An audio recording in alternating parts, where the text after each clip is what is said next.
tous, merci de nous retrouver sur Télé Sud pour ce nouvel entretien du jour. Un entretien du jour consacré à Amaury de Féligonde. Bonjour. Bonjour Laurent. Alors, vous êtes le directeur général d'Ocan Partners, qui est un cabinet conseil en stratégie et en finance dédié à l'Afrique. Merci d'avoir accepté notre invitation. Comme tous les ans, vous allez publier le 18 octobre, je crois, un rapport sur une thématique liée à l'Afrique et son développement. Et cette année, vous vous êtes intéressé au transport et à la logistique. Quand on parle alors, transport et logistique, tout le monde imagine de quoi on peut parler, mais quand on parle de transport et de logistique en Afrique, on parle de quoi précisément? Alors, on parle de beaucoup de choses. Il y a 2 ans, on a publié un rapport sur les ports en Afrique. L'année dernière, c'était sur les parcs industriels et les mouvements de biens et personnes, l'industrialisation. Et cette année, notre rapport est sur la ville et les mobilités urbaines. Donc un sujet absolument essentiel en Afrique aujourd'hui. C'est une nuance par rapport à ce que je dis, transport et logistique et mobilité urbaine, c'est pas la même chose. Et on va faire un zoom sur les villes et on va faire un zoom sur la logistique dans les villes. Ok, cette nécessité, elle est due, j'imagine, à l'augmentation démographique que tout le monde connaît concernant l'Afrique, et aussi à l'urbanisation qui s'accélère, notamment pour loger toutes ces personnes. Comment peut-on faire pour faire en sorte que cette urbanisation fulgurante soit une opportunité, source d'opportunité, et non pas source d'inquiétude? Alors tout ça, ce sont des très bonnes questions. Peut-être revenons un peu au début, revenons à quelques chiffres.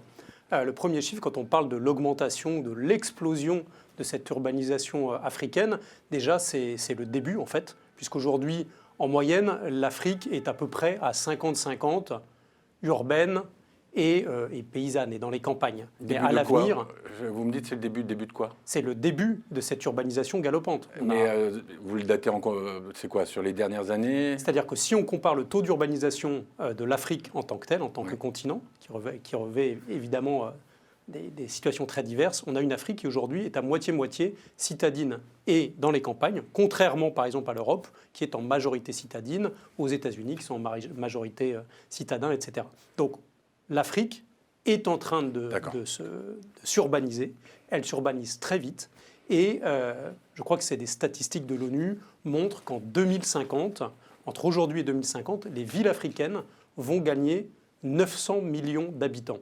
Donc 900 millions d'habitants, ça paraît être un chiffre un petit peu théorique, en fait c'est très pratique, c'est 3 fois à peu près la population des États-Unis, c'est 2 fois la population de l'Europe, qui vont arriver dans des villes africaines qui sont, pour beaucoup d'entre elles, pas pour toutes, mais pour beaucoup d'entre elles, assez mal préparées à cet influx d'habitants qui est à peu près sans commune mesure dans l'histoire de l'humanité. On sait à quoi est dû, justement, j'allais dire migration, non, c'est pas une migration, on peut dire migration, non, c'est en fait un double effet, c'est un effet de migration, effectivement, donc de migration des zones rurales vers les villes, comme ce qu'a connu la Chine, comme ce qu'a connu la France au XIXe siècle, mais c'est aussi, tout simplement, les habitants des villes qui font des enfants, et ces villes grandissent, ces villes avalent parfois les petites villes et les villages qui sont adjacents, etc.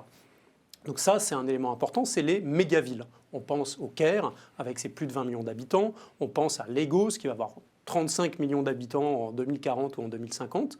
Mais ce qui est intéressant aussi, et ce dont on parle assez rarement, ce sont les villes secondaires.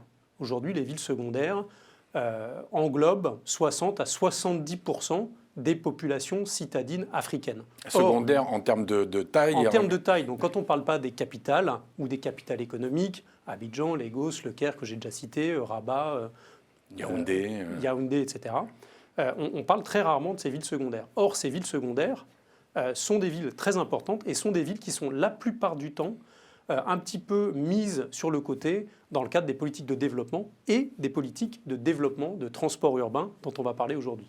Alors justement, c'est ça, j'allais en parler. L'urbanisation, ça implique également les voiries, l'eau courante, l'assainissement, la collecte des déchets, les réseaux électriques, numériques, équipements collectifs, services.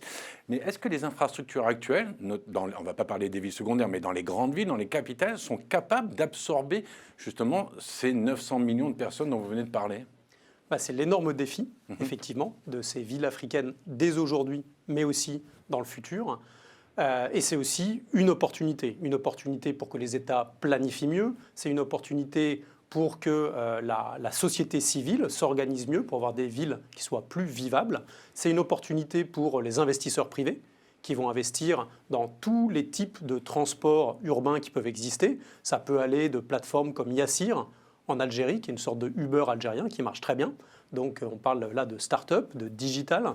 Ça peut passer par des métros urbains, par des tramways. On a des tramways à Casablanca, on a des tramways à Rabat, on a le Gautrain en Afrique du Sud. Voilà, il y a tout ce monde de l'investissement qui va se déployer et qui constitue des opportunités assez formidables, d'abord pour les Africains et pour les sociétés africaines eux-mêmes, et aussi pour les sociétés internationales, notamment françaises, pour nous qui sommes français.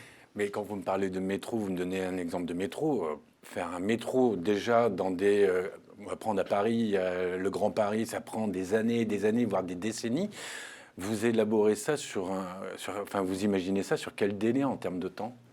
Alors, déjà, il ne faut pas s'imaginer qu'il n'y a pas de choses existantes, de projets existants ou d'infrastructures existantes. Dakar vient de créer son métro. Je vais prendre Dakar, qui a un TER qui fonctionne très bien, avec un partenariat avec un acteur français. On a Meridiam, donc un autre fonds d'investissement supporté par un certain nombre de bailleurs de fonds internationaux, qui est en train de mettre en place un BRT, donc un bus en voie propre, avec des bus électriques, ce qui a le mérite d'être une première en Afrique. On a le Gautrain, on a des nouvelles lignes de métro au Caire, qui est une ville extrêmement engorgée, extrêmement congestionnée, très polluée. Toute personne qui s'y est rendue peut le constater. Donc on a vraiment des réussites aujourd'hui, des projets qui sortent de terre et qui peuvent constituer, je dirais, des modèles, des rôles modèles pour d'autres infrastructures dans d'autres villes, Lagos, Abidjan où il y a un projet de métro, de grand métro, également en partenariat avec des sociétés françaises. Les projets fourmillent, ça met du temps, mais planifier une ville, c'est planifier une ville sur 40, sur 100 ans. On voit bien que le métro qu'on prend aujourd'hui à Paris, c'est un métro qui a été, pour beaucoup de ces lignes, planifié dans les années 1900, même un peu avant. Qui sont vos interlocuteurs privilégiés sur place ? Alors nous, chez Ocan Partners, nous travaillons essentiellement pour des sponsors privés, donc pour des fonds d'investissement ou pour des sociétés qui imaginent ces projets, qui vont les discuter, les négocier avec les gouvernements africains, la plupart du temps dans le cadre de partenariats publics-privés, qui sont des contrats qui lient un partenaire ou des partenaires privés avec une autorité publique et dans lesquels cette autorité publique va confier à un privé soit la construction, les opérations d'une ligne de métro, par exemple, ou d'une ligne de tramway, soit simplement les opérations de cette ligne. Donc, pour prendre un exemple, Meridiam, aujourd'hui, va récupérer un projet de bus en site propre, de ce qu'on appelle un BRT, qui est un acronyme anglais. C'est un projet qui a été développé par l'État du Sénégal. Ça a été mis en concession dans le cadre d'un de ces fameux contrats de PPP auprès de Meridiam, qui va finaliser les infrastructures, acheter le matériel roulant et gérer ce système de BRT pendant une période de plusieurs décennies. Quand on parle de transport, quand on parle de mobilité, on associe ça souvent à gaz à effet de serre, pollution, pas forcément uniquement les voitures, mais tout ce qui englobe les stations-service. Là, j'imagine que dans votre cahier des charges, on va dire, je ne sais pas quel est le terme technique approprié, le climat, il est placé où ? Il fait partie des priorités ou vous pouvez encore, par rapport aux possibilités qui vous sont offertes, on parlait de problèmes d'infrastructure tout à l'heure, est-ce que vous pouvez faire sans être préoccupé par le climat ?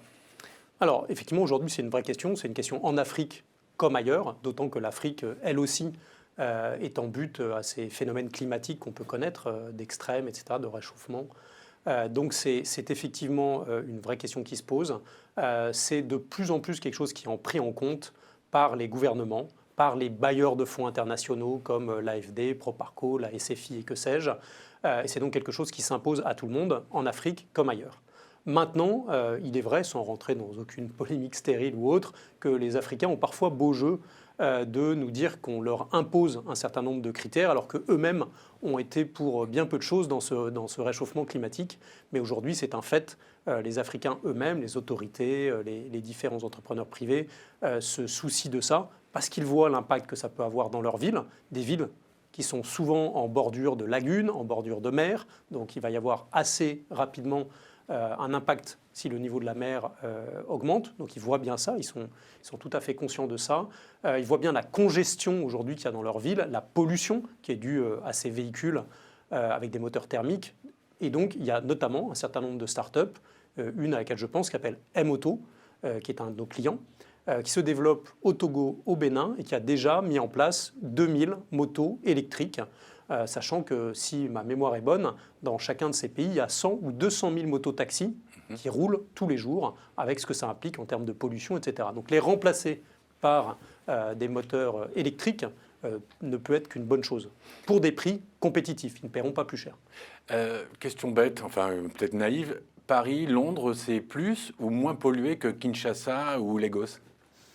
Tout dépend quels sont les critères qu'on prend, c'est toujours la même chose, on peut faire parler les chiffres, mais quand on se promène à Paris, quand on se promène à Londres, on a des systèmes qu'on appelle de transit de masse, de transport de masse. On a des métros, on a des bus, on a de plus en plus aussi des lignes, des pistes cyclables, on a des trottinettes électriques, ce qui fait qu'on ressent quand même beaucoup moins cette espèce d'effet de suffocation qu'on peut quand même souvent avoir dans beaucoup de villes africaines, où des véhicules souvent anciens, pas toujours très bien entretenus, créent une atmosphère congestionnée et assez étouffante de gaz d'échappement, etc. Il n'y a pas très longtemps, Patrice Talon, le président béninois, était au MEDEF, à l'université du MEDEF, n'a pas arrêté de dire que le Bénin avait changé, que le Bénin change, et tout en admettant que l'Afrique pouvait faire encore un petit peu peur à certains investisseurs. Qu'est-ce que vous leur répondez ?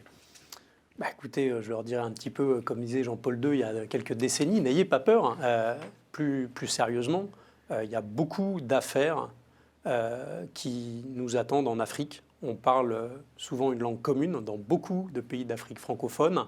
On voit toutes ces péripéties au Burkina et au Mali qui effectivement éveillent un peu la peur, du sentiment anti-français, etc. Mais la majeure partie des gens que nous, on rencontre nous disent « Mais que faites-vous les Français ? On vous attend, venez investir, venez nous aider à nous développer, venez faire vraiment du business avec nous, hein, pas la charité ou pas du néocolonialisme, mais venez faire des affaires, venez faire des partenariats avec nous. » Les Turcs sont là très nombreux, les Indiens, les Chinois, même les Allemands, les Russes nouvellement, sur d'autres types d'affaires, sur lesquelles nous-mêmes on n'a pas grand-chose à faire.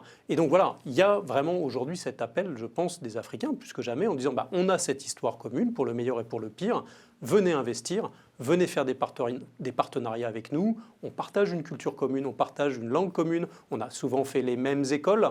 Leurs enfants étudient souvent à Paris, au Canada, des pays francophones.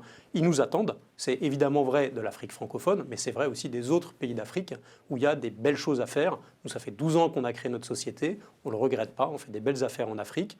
On essaie de monter des beaux projets qui ont un impact positif. Donc, voilà, il ne faut pas avoir peur et il faut y aller.